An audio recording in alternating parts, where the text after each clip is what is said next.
جورفی سەخر ئەو شوێنەی کە بە ناوچەی پەنجاویەکی حەشتی شعبی لە عێراق ناسراوە. ڕاستەوخۆ خودی سوپای پاسداران سەرپەرشتی دەکات و هیچ سەرۆگوەزیرانێکی عێراقیش ناتوانێت نەپرسیاری لەبارەوە بکات و نەبشتێتە ناوی. جورفی سەخر ئەو ناوچەی هی سوننەکان بوو، ئێستا لێیان حرام کراوە پێ بخەنەوە ناوی.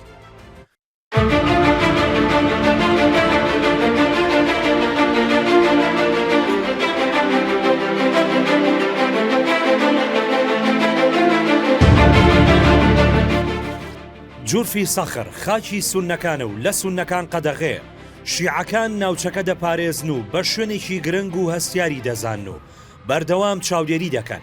ئەمە جگەلەوەی نووسینگەی عەلی سیستانیش بە وردی چاودێری دەکات و ڕێگەنادرێت ئەو سوننانەی 10 ساڵ لەمەوبەر و کە لە سەردەمی شەڕی داعشدا ئاوارە بوون و ڕویان کردوتە ناوچەکانی دیکە هەرگیز بگەڕێنەوە ناوچەکە. جورفی سەخر لە ساڵی 2014 ئەو ناوی لێنرا و پێشتر ناوی جورفی نەسڕ بوو.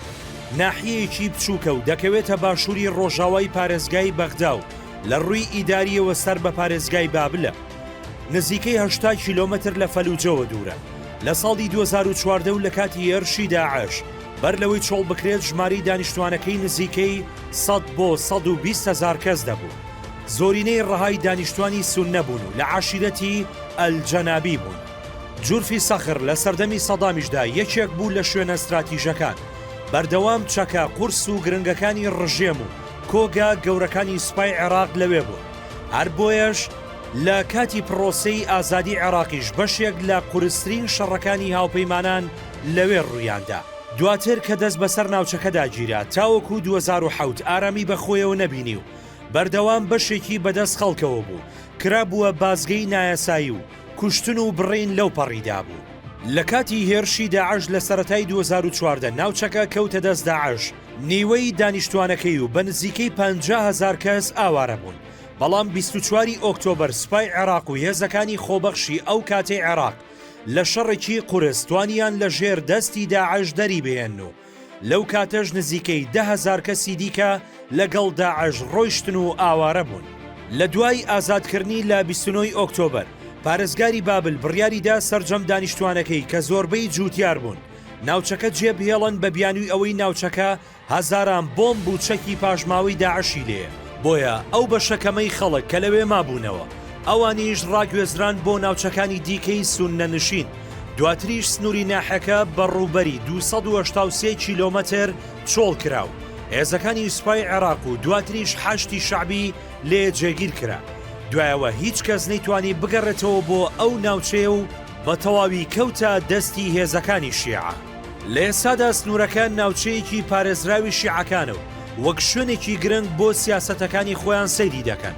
شیعەکان پێیان وایە ئەو ناوچەیە هۆکار بۆ شەڕ و پێکدادانەکان و تەقینەوەکانی بەغدا و ناوچەکانی دیکەی هێزە سوننەکان لە نزیک بەغدا. هەر بۆیەشە ڕێگەنادەن هیچ سوننەیەک بگەڕێتەوە ناوچەکە. لە ئێساشدا ناڕاستەوخۆ نووسینگەی عەلی سیستانی دەستی بەسەردا گرتووە و هێزەکانی کەتائیبی حیزبوڵڵا لەوێ جێگیر کراون. بە جۆرەی زانیاری هەواڵگریەکان سوننەکان چەندین کۆبوونەوەی نهێنیان ئەنجام داوە بۆ ئەوەی بتوانن وەری بگرنەوە و خەڵکی سوننە بگەڕێتەوە ناوچەکە. بەڵام سەرجەم دانوستان و کۆبوونەوەکان شکستیان هێناوە.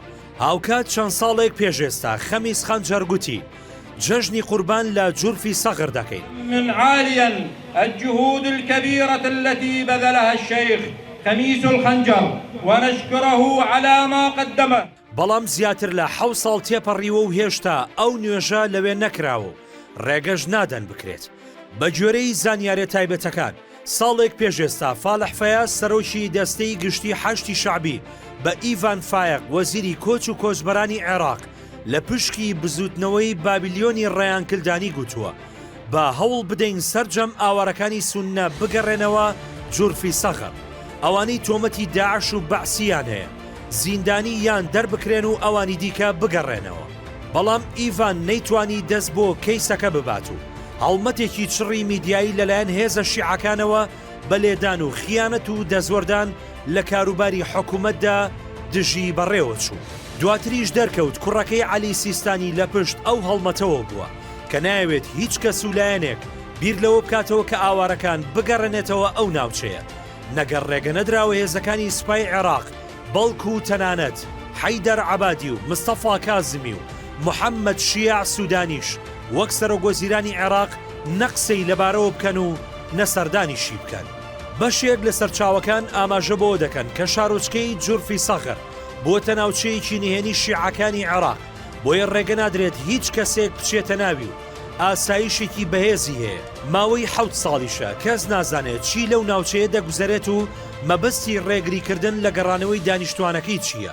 بەڵام زانیاریەکان ئاماژە بەبوونی پرۆژەیەک دەکەن بۆ گۆڕینی دیموگرافی ناوچەکە کە پێدەچێت نیشتەجێکردنی شیعە بێت لە ناوچەکە.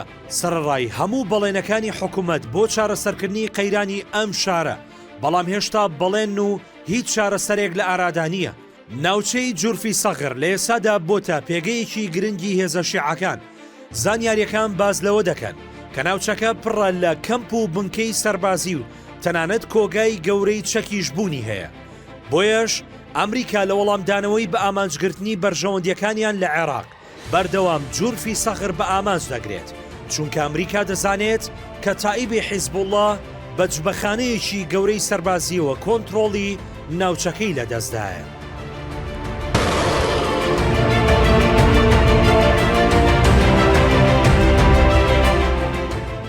سوننەکان دەڵێن ئەوەی لەوێ ڕوودەدات و ڕووی داوە کارەسات و تاوانی جەنگە، چونکە هەزاران کەس لەو ناوچەیە هەن کە دەیان ساڵە هێشتا بێسەر و شوێن و چارەنووسیان دیار نییە. ئەمەش قەیرانێکی مرۆیی ڕاستەقینەیە کە دەبێت حکوومەت و سوننەکان بیر لە ڕێگە چارەیە بکەنەوە. هەروەها سوننەکان پێیان وایە کە هاوشێوەی سەردەمی سەدام ئەو ناوچەیە بۆتە گۆڕەپانی هێزە شیعەکان و کۆگای چەک و بنکەی سەربازی گەورەی تێدایە، چونکە حکوومەت هیچ کۆنتڕۆڵێکی بەسەر ناوچەکەدا نییە و تەنانەت هیچ میدیا یاخود پەرلەمانتار و تەنانەت دەسەڵاتدارانیش ناتوانن سەردانی ناوچەکە بکەن و چاودێری بکەن. بۆیە ڕێگەنەدان بە گەڕانەوەی خەڵکی ڕەسەنی ناوچەکە کە خاوەنی زەوی و زار و باخی خوڕمان مانای زۆر هەڵدەگرێت. شیعەکان پێیان وایە ئەوێ دەبێت لە ژێر دەستی خۆیان بێت، چونکە نوێنەرایەتی بەغدای پایتەخت و پارێزگاکانی نەجەف و بابل و کەربەلا دەکات، بۆیە نایەنەوێت هەرگیز بکەوێتەوە دەست سوننەکان و خەڵکەکەشی بگەڕێتەوە. سیاسیە سوننەکانیش جگەلەوەی داوای وەرگرتنەوەی شارەکە دەکەن لەلایەنە شیعەکان، وەک خۆیان دەڵێن ئەبوو عەلی عەسکەری بەرپرسی یاسایشی کەتایبی حیزبوڵڵا تۆمەتبارە بە کۆنتڕۆڵکردنی شارەکە و داخستنی سەرجەم دەواازە و ڕێگاکان و ڕێگەنەدان بە گەڕانەوەی خەڵکی ڕەسەنی شارەکە. بەشێک لە سەرچاوەکان باز لەوە دەکەن کە هەرچەندە ناوچەکە یەکێکە لە هەرە بەپیترین خاکەکانی عێراق بۆ کوشتوکاڵ و بەرهەمەکانی خوورما و قەسب، بەڵام بێجۆدانە ئەوەی ناوچەکە شوێنێکی گرنگی کوشتوکاڵیە بۆ عێراق، کراوە بە ناوچەیەکی سەربازی و لە پایتەختی ئابووریەوە گۆڕراوە بۆ پایتەختی سەربازی دەستی شیعەکان. سەرباری ئەوە میلیشەکان ناوچەکە وەک سەرچاوەیەکی داهات بۆ خۆیان بەکاردەهێنن. هاوکات بەهۆی بوونی ژمارەیەکی زۆر لە دامەزراوە و کارگەی سەربازی لە ناوچەکە کە سەر بە کۆمپانیای پیشەسازیکردنی سەربازی سوپای عێراق بوون لە ساڵی 2003دا هەڵوەشانەوە و لە کار خران. گوایە ئێستا ئەوانە بەگەڕ خراونەتەوە و بۆ دابینکردنی سەرچاوی چەک و بۆمب وەک بنکەیەکی پێشکەوتوی ئێران مامەڵەی لەگەڵ دەکرێت. بۆیە شارۆچکەکە بۆتە ناوچەیەکی گرنگ بۆ بەرەی مقاومەی سەر بە ئێران لە عێراقدا کە دەتوانێت پاڵپشتی لە بەرەکانی دیکەی مقاومە لە سووریا و لوبنان و یەمەن و فەڵەستینیش بکات. بەشێک لە میدیاکانی سوننەش لە دەرەوەی عێراق باز لەوە دەکەن کە لە ماوەی ڕابردوودا چەندین موشەکی بالیستی لە ئێرانەوە گواستراونەتەوە بۆ ئەو ناوچەیە، ئەمەش بۆ بە ئامانجگرتنی بنکەکانی ئەمریکا لە عێراق.